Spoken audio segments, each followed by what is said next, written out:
Menurut saya segera ditertibkan, dihentikan. Kenapa? Nanti jembatannya hilang, rontok, longsor terjadi, bahkan kebakaran. Saya selalu menyampaikan mitigasi itu lebih penting dibanding menangani bencana, lebih mahal biayanya. Sehingga di tata ruang sekarang itu tidak boleh lagi itu ada tambang, harus menjadi kawasan ruang terbuka hijau untuk kepentingan kita ke depan. Tadi saya bicara dengan Pak Presiden, yang dua hal tidak akan saya sampaikan karena menyangkut daerah lain. Yang satu hal tadi saya sampaikan adalah, saya bilang, Pak, ada keanehan di Republik ini. Apa keanehannya? Dana bagi hasil migas, keuntungan dari PT Pertamina diserahkannya harus melalui BUMD. Kenapa tidak langsung ke kas daerah? Saya mulai bulan Agustus, saya coret langsung dari Pemprov Jabar dengan Damri, gak ada lagi lewat jasa sarana. Ini BUMD percaloan sangat luar biasa. Ada bertahun-tahun, ada ketika saya hitung keuntungan BUMD ini apa saja, banyak. Kenapa, kemana duitnya? Bikin anak perusahaan, cucu perusahaan, kerjasama dengan PTA, PTB, PTC, ratusan miliar, uangnya berubah menjadi piutang. Assalamualaikum warahmatullahi wabarakatuh. Sampurasun. Yang saya hormati, saya muliakan dan saya banggakan Bapak Wakil Menteri SDM Republik Indonesia yang tadi sudah menyampaikan pandangan, arah, dan kebijakan tentang energi baru dan terbarukan. Latar belakang teknokrasi nampak dari cara bicara. Tenang, tersusun, dan hati-hati karena takut salah. Kalau saya politisi, biasa salah. Tepuk tangan buat Bapak. Yang saya hormati Bapak Wakil Menteri Lingkungan Hidup, saya ucapkan terima kasih atas kehadirannya. Kemudian perwakilan dari Duta Besar Jepang untuk Indonesia, saya ucapkan terima kasih. Kami menyampaikan bela sungkawa, rasa duka yang mendalam, dan Jepang itu merupakan negara yang seringkali mengalami bencana gempa bumi. Bencana gempa bumi di Jepang jarang sekali ada korban jiwa. Karena pertama, konstruksi bangunannya mirip rumah adat di Sunda, yaitu menggunakan bambu dan kayu tanpa paku, diikat. Yang kedua, masyarakatnya itu relatif tertib, disiplin, tahu apa yang akan dilakukan, mengikuti petunjuk arah. Tentunya ini pembelajaran bagi orang Indonesia. Konstruksi bangunan tidak sesuai dengan mitigasi bencana. Semua dibikin sama, bangunan di gunung, di pantai, di tengah, sama. Yang kedua, masyarakatnya seringkali mengabaikan aspek yang bersifat teknokrasi dan akademik. Urusan musibah makuma Gusti Allah. Sehingga dia santai. Kemudian yang ketiganya, seringkali tidak patuh terhadap apa yang menjadi early warning system. Bahkan yang menariknya Indonesia, early warning system pun hilang, diambil. Ini perbaikan-perbaikan ke depan agar kalau ada bencana di kita, seperti di Jepang, tidak ada korban jiwa. Yang terakhir, di Indonesia seringkali bencana menjadi pusat pariwisata. Orang datang, selfie, kemudian bikin video, ditonton secara rame-rame. Sehingga orang Indonesia itu tidak ada susahnya. Susah dan senang, orang Indonesia tersenyum dan ujungnya dahar. Itu. Tapi ke depan harus segera berubah. Saya ucapkan terima kasih, kami menyampaikan bela sungkawa, semoga seluruh bencananya segera berlalu. Saya ucapkan terima kasih kepada perwakilan Duta Besar Belanda. Kalau orang Sunda nyebutnya Walanda. Karena saking dekatnya. Lama di sini, jadi karena saking dekat, maka menyebutnya Walanda. Gitu. Dan yang menjadi mitra kerja pembangunan pembangkit listrik tenaga sampah ini masih keturunan orang Sunda. Sumitomo, perkawinan Cesumi dan Kang Tomo itu. Tepuk tangan. Biar senyum lah, tidak terlalu mukanya cemberut, tegang, gara-gara kurang biaya, nggak boleh. Saya ucapkan terima kasih pada pejabat tinggi dan madya di lingkungan Kementerian Keuangan, ATR BPN, pekerjaan umum. Ini satu pesan yang harus kita perbaiki bersama, karena mata saya itu kalau kanan kiri harus selalu melihat. Pertama, di sebelah kiri kita sebelum legok sebelah kiri hampir sejajar dengan Legok Nangka, itu ada jembatan yang masuk ke terowongan. Di situ ada kisi-kisi yang bahaya menurut saya. Pertama, samping kiri kanan sudah berubah bangunan liar yang tidak terkendali. Saya minta saudara sekda besok dibersihkan. Ini sekda jurusan mengangkut bangunan liar. Karena dia memang berasal dari kaum yang liar. Yang kedua, kanan kirinya berubah menjadi penambangan. Bayangkan, Bu. Ada jembatan, masuk terowongan, ada ledakan. Menurut saya, segera ditertibkan, dihentikan. Kenapa? Nanti jembatannya hilang, rontok, longsor terjadi, bahkan kebakaran. Saya selalu menyampaikan, mitigasi itu lebih penting dibanding menangani bencana. Lebih mahal biayanya. Sehingga di tata ruang sekarang, itu tidak boleh lagi, itu ada tambang, harus menjadi kawasan ruang terbuka hijau. Untuk kepentingan kita ke depan, biar Pak Wamen LH selalu tersenyum. Orang Sunda itu seneng kalau lihat yang hijau-hijau. Kata orang Sunda, lamun ningali duit sok hejo katanya. Kemudian saya ucapkan terima kasih Pak Ketua DPRD Provinsi Jawa Barat, Pak Wakil Ketua, Pak Kepala Kejaksaan Tinggi, kalau sudah tinggi nanti agung Pak. Kemudian yang mewakili Kapolda Jabar, saya terima kasih, Pangdam 3 Siliwangi, saya mengucapkan terima kasih. Saya selalu tidak pernah menyebut mantan gubernur, saya menyebut adalah gubernur senior legend, Bapak Kiai Haji Ahmad Heriawan.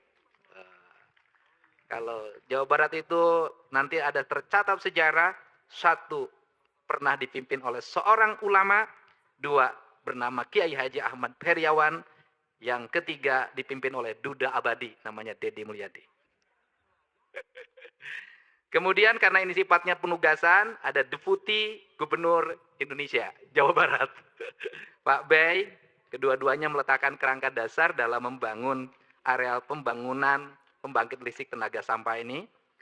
Kemudian saya hadir yang mewakili Wali Kota Bandung, Ketua DPRD Kota Bandung, Porkopimda Kota Bandung, Wakil Bupati Bandung Barat, Wakil Bupati Cimahi, Wakil Bupati Bandung. Jawa Barat itu cukup lengkap daerahnya. Ada dua daerah yang selalu kurang, namanya Cisaat. Dan ada daerah yang selalu cukup, namanya Cimahi. Ya, itu. Jadi Cimahi itu tidak perlu lagi dibantu karena sudah cukup, Cimahi. Dan ada Bapak Wali Kota Bandung. Ya kan? Bapak Wali Kota Bandung itu selalu tampan walaupun takut sama istrinya. Karena namanya Farhan. Kemudian teman-teman DPRD Provinsi Jawa Barat, saya ucapkan terima kasih. Ini Pak, saya kalau ingin dapat jabatan selalu minta bantuan dari Pak Memo, anggota DPRD Provinsi Jawa Barat. Ada Pak Raden Teddy, saya ucapkan terima kasih. Ada Bu Pras, terima kasih. Teman-teman Kadin, saya ucapkan terima kasih. Direktur PT JES, Direktur Strategi Portofolio dan Pengembangan Pertamina. Tadi saya bicara dengan Pak Presiden, yang dua hal tidak akan saya sampaikan karena menyangkut daerah lain. Yang satu hal tadi saya sampaikan adalah, saya bilang Pak, ada keanehan di Republik ini. Apa keanehannya? Dana bagi hasil migas, keuntungan dari PT Pertamina, diserahkannya harus melalui BUMD. Kenapa tidak langsung ke kas daerah? Dampaknya apa Pak? Bertahun-tahun ke belakang, masuk BUMD, oleh BUMD-nya tidak dimasukin ke kas daerah, dibikin anak perusahaan dan cucu perusahaan, bahkan cicit perusahaan. Ini saya analisis terjadi, dan kata Pak Presiden akan segera dirubah peraturannya, mudah-mudahan ke depan, hal-hal yang aneh di Republik ini harus segera dirubah. Nanti Pak Ketua DPRD minggu depan, yang aneh akan saya rubah lagi, yaitu Pemda Jabar kerjasama dengan PT Damri, untuk membuat angkutan Transjabar. Kemudian Pemda Jabar bayarnya harus ke BUMD Jawa Barat. Apa nama BUMD-nya? Nah, Jasa Sarana. Jasa Sarana nanti bayar ke Damri. Jasa Sarana dapat dua. Satu, dari 120 miliar dia dapat 5%. Yang kedua, dari pendapatan provinsi dia harus dikasih operasional. Nugeloge mikir deh. Saya mulai bulan Agustus, saya coret langsung dari Pemprov Jabar dengan Damri. Nggak ada lagi lewat Jasa Sarana. Ini BUMD percaloan sangat luar biasa. Ada bertahun-tahun, ada ketika saya hitung, keuntungan BUMD ini apa saja? Banyak. Kenapa? Kemana duitnya? bikin anak perusahaan, cucu perusahaan, kerjasama dengan PTA, PTB, PTC, ratusan miliar uangnya berubah menjadi piutang, bukan masuk ke kas daerah. Dan nanti BUMD di Jabar hanya satu, namanya BUMD namanya Sangga Buana, dia penyangga dunia, gitu. Dan sampai akhirat bila perlu.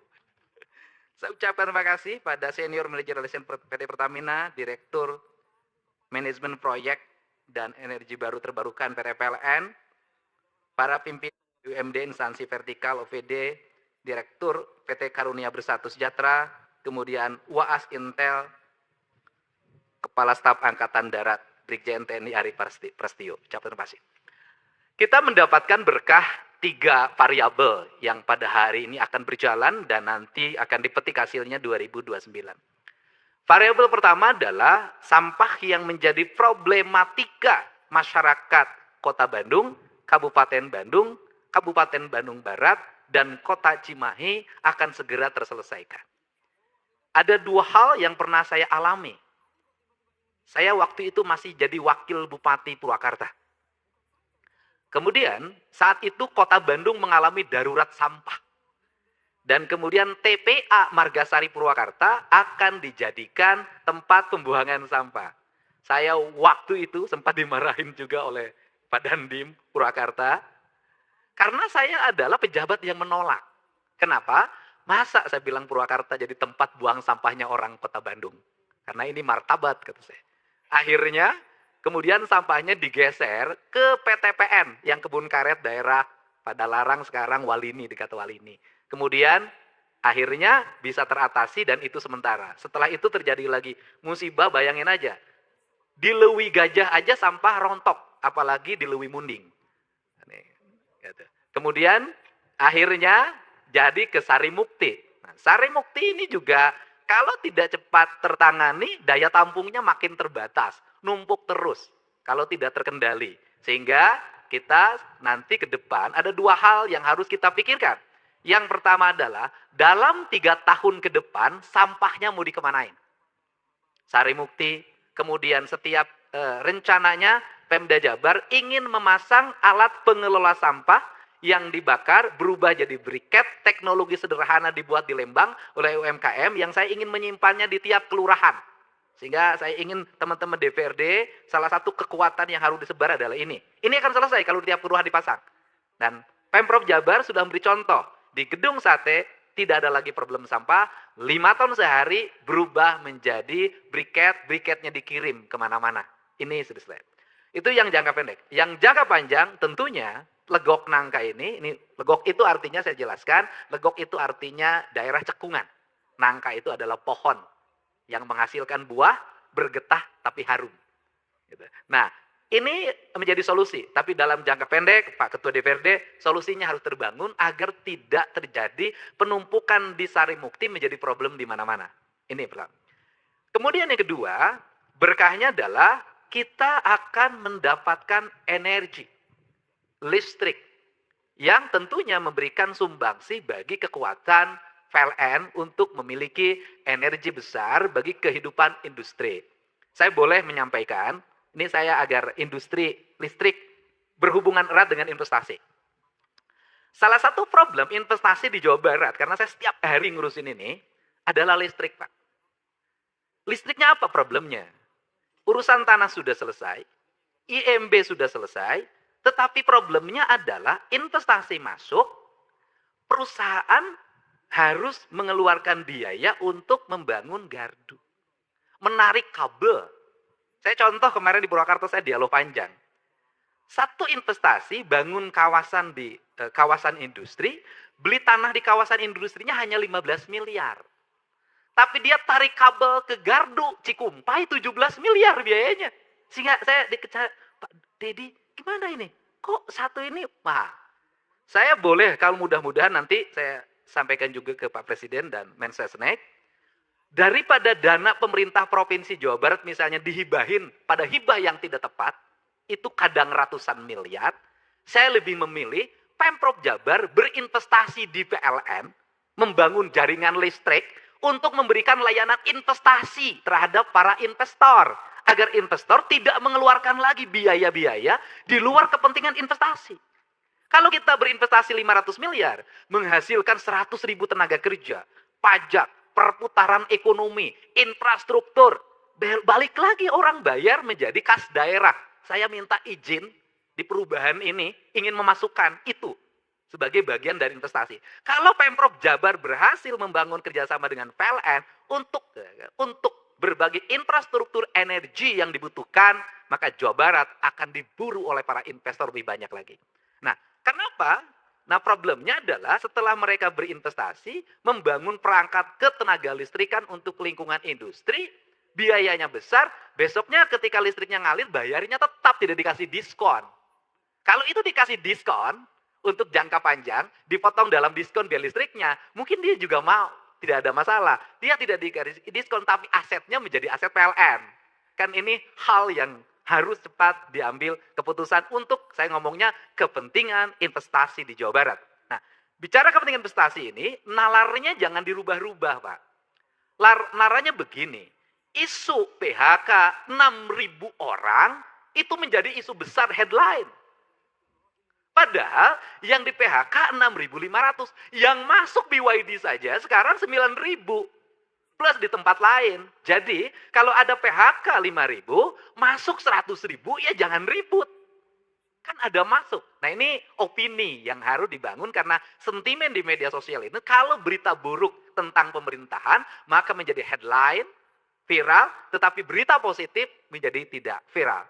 Ini adalah bagian strategis saya katakan di Jawa Barat. Hari ini, saya sudah 2 hari ini, kemarin saya di Purwakarta ada 3.000 tenaga kerja untuk data center yang di tempat Indosat zaman dulu, itu data center AI pertama di Indonesia, itu 3.000 tenaga kerja, kemudian ke BYD itu hampir 9.000 sekarang rekrutmen baru, karena produknya diminati, nah kemudian nanti kita sampaikan di berbagai tempat, investasi masuk, orang kerja semakin banyak. Ini, kemudian yang berikutnya adalah kita akan mendapat lingkungan yang bersih. Udaranya bersih, jumlah pohonnya harus semakin banyak. Kita menyadari dulu di Bandung orang pakai jaket. Sekarang di Bandung orang buka jaket.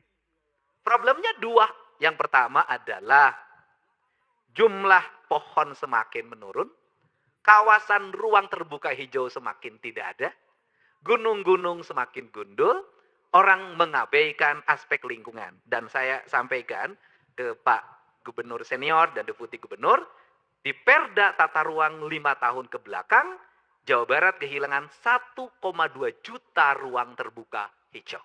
Dan sekarang kita rubah lagi, dikembalikan ruang terbuka hijau itu. Karena dalam pandangan saya, dalam sebuah daerah yang tertata kawasannya, tertata hutannya, tertata sumber airnya, tertata pengelolaan sampahnya, daerah itu akan secara ekonomi mengalami pertumbuhan yang cepat tanpa kerusakan lingkungan.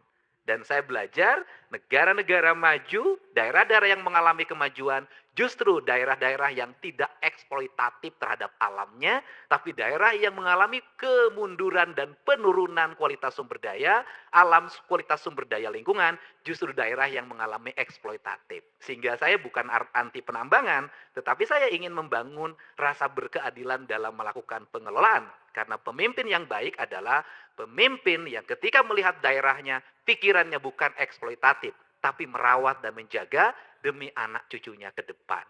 Ini prinsip dasar. Untuk itu, kita sambut dengan rasa bahagia, dengan satu pesan hal-hal teknis sering terjadi. Pak Kapolda, Pak Pangdam. Pertama, biasanya ada proyek, besok ada orang yang pakai seragam ke sini. Pakai kaos, bawa bendera. Nanti setiap mobil lewat, gocap. Nanti datang lagi kelompok ini ngajuin proposal untuk Agustusan. Tidak diberi, marah.